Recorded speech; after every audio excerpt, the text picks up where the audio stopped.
Bonjour à tous. C'est pas simple de s'exprimer après Cédric Villani. Je sens que je vais avoir besoin justement du soutien d'intelligence artificielle pour me mettre au niveau du précédent interlocuteur. En tout cas, merci à tous d'être présents ici. Merci à mon ami Laure de la Raudière de m'avoir invité. Merci à tous les parlementaires qui ont pris du temps pour être présents aujourd'hui. Et puis merci à vous tous d'être aussi nombreux. Ça fait plaisir de voir une salle aussi remplie pour parler d'un défi aussi important que l'intelligence artificielle, sujet sur lequel nous aurons les lumières de Cédric grâce à la mission qui lui a été confiée par Édouard Philippe, le Premier ministre, et sujet sur lequel tout le gouvernement, toute la majorité, le président de la République veulent s'investir massivement dans les années qui viennent. Comment est-ce que nous voulons relever ce défi et comment est-ce que nous considérons ce défi au niveau gouvernemental? D'abord, il y a un premier défi à relever, c'est celui de l'innovation. Si nous voulons réussir en matière d'intelligence artificielle, il faut que nous nous donnions les moyens d'être la nation de l'innovation en Europe. Et je considère que nous avons tous les moyens pour le faire. Nous avons d'abord un système de formation qui est solide, qui produit régulièrement, à l'image de Cédric Villani, des prix Nobel de mathématiques, des médailles Fields, pardon.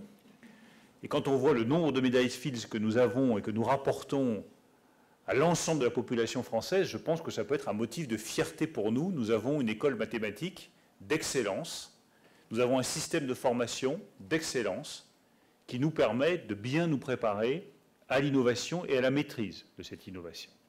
Et pour moi, c'est le plus important. Le capital humain, en tout, est ce qui fait la différence. Et je vous le dis comme ministre des Finances et de l'Économie. Bien sûr que les résultats sont importants, bien sûr que les chiffres sont importants, bien sûr que les investissements sont importants, je vais y venir, mais rien n'est plus précieux que le capital humain. Et la question économique la plus importante est d'abord une question éducative. Eh bien, dans cette révolution de l'intelligence artificielle, nous avons, nous, en France, ce qu'il y a de plus précieux, le capital humain, la formation, le système éducatif, l'excellence de notre filière mathématique. Surtout, préservons-les, développons-les, parce que c'est ce qui demande le plus de temps et c'est ce qui fera vraiment la différence avec les autres grands champions mondiaux. L'innovation, malgré tout, c'est aussi un peu affaire de gros sous.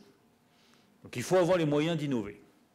Et de ce point de vue-là, les décisions qui ont été prises par le président de la République, par le Premier ministre, sont extrêmement claires.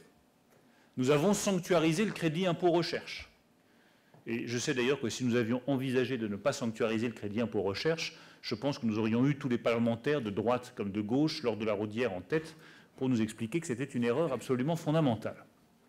Nous avons sanctuarisé ce crédit impôt recherche qui marche et qui permet à nos entreprises d'investir dans l'innovation sans cesse. Et donc, je l'espère, de se digitaliser et de bien utiliser l'intelligence artificielle aujourd'hui et demain. Investir dans l'innovation, c'est aller encore plus loin que le crédit impôt recherche. J'ai proposé au président de la République, il y a quelques mois, la mise en place d'un fonds pour l'innovation de rupture. Ce fonds pour l'innovation de rupture, il représentera environ 10 milliards d'euros. Il sera alimenté par la cession d'actifs de l'État dans des économies du secteur concurrentiel. Nous estimons que l'État n'a plus sa place. Il nous garantira un rendement de 200 à 300 millions d'euros par an qui devront être investis dans l'innovation de rupture. L'innovation de rupture, c'est quoi? C'est celle qui n'est pas suffisamment rentable pour les entreprises privées et qui pourtant est indispensable pour l'avenir d'une nation. C'est ça, l'innovation de rupture. Une innovation qui n'est pas rentable immédiatement pour une entreprise privée. Du coup, le conseil d'administration, les actionnaires diront, écoutez, vous n'allez pas investir là-dedans, ça ne marchera jamais. Ça ne nous rapportera jamais rien. Donc on n'investit pas là-dedans. On améliore notre outil de production, on investit régulièrement, on modernise, on digitalise, mais pas d'innovation de rupture.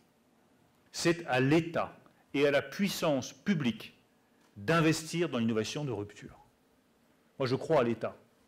Je pense qu'on fait trop souvent jouer à l'État un rôle inutile dans l'économie. Et pourtant, il garde un rôle essentiel dans cette économie. Le rôle inutile de l'État dans l'économie, c'est quand il se met à décider à la place des entrepreneurs qui savent parfaitement quelles décisions prendre.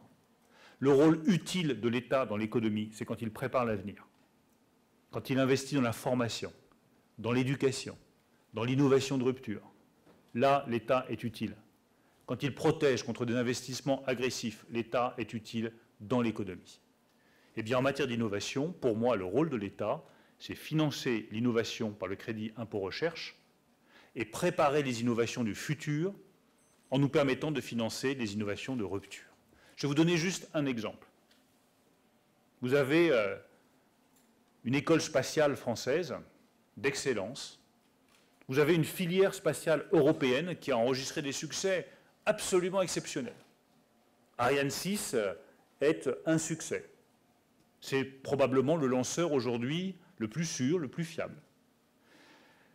Je ne citerai pas l'établissement public dont est issue une note que j'ai lue il y a quelques jours, rédigée il y a 5 ans, qui indiquait que la filière spatiale européenne n'avait absolument aucune inquiétude à avoir. L'avenir était devant elle. Le lanceur Ariane était sans concurrence.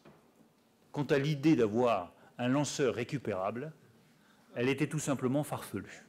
Je cite la note. Farfelue. Mais c'est ça l'innovation de rupture.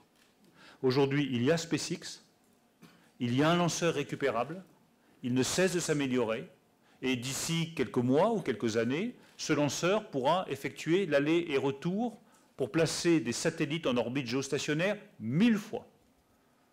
Pas besoin d'avoir fait Polytechnique ou Normal Sup, cher Cédric, pour comprendre que c'est plus rentable d'avoir un lanceur qu'on récupère plutôt qu'un lanceur qui se détruit à chaque lancement. C'est ça l'innovation de rupture. C'est la différence entre le lanceur qui se détruit et le lanceur qu'on récupère. C'est la différence entre Ariane 6 et SpaceX. Mais SpaceX, qu'on présente comme une grande réussite privée, est d'abord une réussite publique, qui a bénéficié du soutien total de la NASA, du soutien total des fonds américains et de l'État fédéral américain. Je ne nie pas la volonté privée qu'il y a derrière, le génie particulier qu'il peut y avoir derrière, je dis simplement ne soyons pas naïfs. L'innovation de rupture suppose la volonté privée et le soutien public. Voilà le premier défi de l'innovation et de l'intelligence artificielle. Innover, innover, innover. Et la France doit être le champion européen en matière d'innovation. Mais ça ne suffit pas. Je pense qu'il faut davantage. Il faut aussi fixer un cap encore plus lointain en matière d'intelligence artificielle. Et là, je vois 2 défis très clairs qui sont à relever pour nous. Le premier défi est un défi européen. Nous n'arriverons à réussir en matière d'intelligence artificielle que si nous rassemblons nos forces. Et chacun le sait, la ligne de fracture politique aujourd'hui en France, elle n'est plus la droite d'un côté, la gauche de l'autre. Elle est entre ceux qui croient au projet européen et ceux qui pensent qu'on peut s'en sortir tout seul au niveau national. L'intelligence artificielle est le meilleur exemple de ce que nous ne pourrons réussir qu'au niveau européen. Si nous mettons ensemble nos forces, français, allemands, italiens, espagnols, mais d'abord français et allemands, pour investir sur l'intelligence artificielle, nous pouvons avoir cette ambition d'avoir le premier champion mondial de l'intelligence artificielle qui soit européen. Il n'y aura pas de Google européen. Je n'y crois pas. Je pense que nous avons manqué le train et que nous ne le rattraperons pas. Plutôt que de rattraper les trains du passé, je vous propose de prendre le train du futur. Je vous propose que nous nous fixions comme ambition de créer avec l'Allemagne, avec tous les États européens qui le souhaitent, le champion mondial de l'intelligence artificielle. C'est à notre portée. Si ce fonds pour l'innovation de rupture, nous en faisons demain, comme l'a proposé le président de la République dans son discours de la Sorbonne, un fonds européen, eh bien là, ce ne seront plus des centaines de millions d'euros, mais des milliards d'euros que nous pourrons investir dans l'intelligence artificielle et dans la création d'un champion mondial de l'intelligence artificielle. En tout cas, c'est l'ambition que nous pouvons nous fixer, c'est le cap que nous pouvons nous fixer. Il y a un deuxième défi. Le deuxième défi, il est éthique. Chacun mesure bien à quel point l'intelligence artificielle peut bouleverser nos vies quotidiennes et peut poser des problèmes éthiques absolument considérables en matière d'information, en matière de maîtrise des données. Et je sais que Laure de la Raudière attache une importance vitale, elle a raison, à la question de la souveraineté numérique, qui est un grand enjeu national et aussi un grand enjeu européen. L'intelligence artificielle peut poser des problèmes de choix moraux considérables. Vous avez tous, je pense, fait l'expérience directe ou indirecte de la voiture autonome. Sauf que la voiture autonome, c'est très bien, elle circule, elle accélère, elle double, elle met le clignotant, vous pouvez vous endormir, vous pouvez faire vos mails. Enfin, on y parviendra bientôt, en tout cas, lorsqu'elles auront atteint le stade 4 de l'autonomie du véhicule. Elles peuvent prendre une bretelle, elles peuvent aller sur une départementale. Enfin, tout ça progresse à une vitesse stupéfiante. Sauf que la vie, c'est ce qui vous surprend. C'est comme la politique. Ça ne se passe jamais comme vous l'aviez prévu. Je suis bien placé pour le savoir. Et donc, il peut survenir un accident. Tout d'un coup, vous avez votre voiture autonome, elle est parfaitement calibrée, parfaitement dirigée. Et puis, il y a un petit garçon qui traverse brutalement la route parce qu'il veut aller rattraper son ballon de football. Et vous avez le choix entre écraser le petit garçon ou dévier la voiture et aller vous précipiter contre un arbre et tuer le passager à côté de vous. L'intelligence artificielle, elle mesurera ça parfaitement. Qui décide ? Qui décide entre fracasser la voiture contre un arbre et risquer de tuer le passager ou écraser le petit garçon. Ça fait partie des choix moraux qui sont liés à l'intelligence artificielle. Vous aurez des robots qui demain pourront éduquer vos enfants et leur faire les devoirs le soir. J'en vois qui poussent de grands oufs de soulagement, moi le premier. Mais qu'est-ce qui garantit ce qu'ils enseignent ? Comment est-ce que vous évitez que la paresse intellectuelle ne gagne toutes les générations qui viennent parce que dans le fond, les robots feront les devoirs à la place des enfants ? Quelle limite est-ce que vous mettez ? Le propre de l'intelligence humaine, c'est la capacité à fixer des limites, y compris à son propre savoir, y compris à sa propre connaissance, y compris à ses propres capacités. La vraie différence entre l'intelligence artificielle et l'intelligence humaine, à mon sens, c'est la limite.